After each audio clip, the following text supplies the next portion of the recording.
ሰላም የዚቲው ተከታታዮች፣ ዛሬ ደግሞ ማለት ከፊልም ላይ ማለት ነው አከራዮች ወንዶች ምን ያህል ለነዛ ሴንሲቲቭ እንደሆኑ አሪፍ ቪዲዮ ነው ይዤላችሁ የመጣሁት። ሰብስክራይብ ዋው አጨብጭቡ።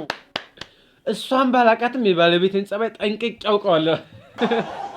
ወደ ቀጣዩ ና ይኸውልህ አቡሽ ና ልብስ ውስጥ እንዲቀር ስለምፈልግ የዶክተሮች መርፌ ብለህ ገዝተልኝ ነገርኩ አይደለ? እንዳትረሳ የዶክተሮች መርፌ።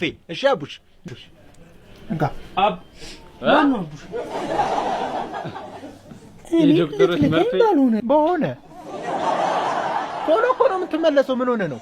አስፓልት ስትሻገር ግን ሰዎች አሻግሩኝ በልሽ፣ በኋላ የጎማ ራት እንዳትሆን። እናንተ ታናሽ እያለ እኔ ልሂድ።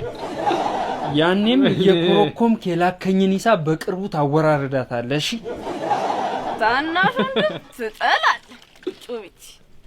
የድሮ ታናሽ ወንድም እኮ ይግቲ እንዳልሞላልሽ። እሺ ሩቦካ ካርድ ነው የምትሞላልህ። ምን መሰለሽ ከባድ ቀጠሮ ስላለብኝ አረ ለየሉ ማርያም ቲና ከባሏ ጋር ተጣልታ አስታርቀኝ ብላኛለችና ከሳት ላገኘው እሄዳለሁ። ለዛ ነው ነገራት። ደየኛንም ሰማና ከ3 ቀን በፊት ከባሏ ጋር የተፋታች አንድ ባልቴት አግኝቼ ነው ወደ እሷ ፈጠን እያልኩኝ ነው። ቁልፌ ስለተበጠሰ እሱን ሰፋ ላደረገ አይ ወንድ ማለት ሴት ልጅ ስትፋታ ባል ይሆናታል እንጂ ባል አይፈልግላት።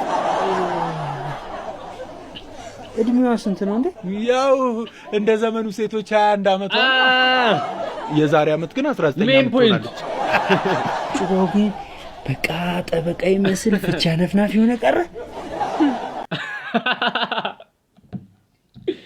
አረ ሞራል ጥንቃቄ 21 ዓመቷ ነው። የዛሬ ዓመት ግን 19 ይሆናታል። እንዴ ወደ ታች ነው የሚሄደው። ይህ ፊቷ ሲሸበሸብ ግን 90 ይሆናታል። እኔ ይመቸኛል ጩባ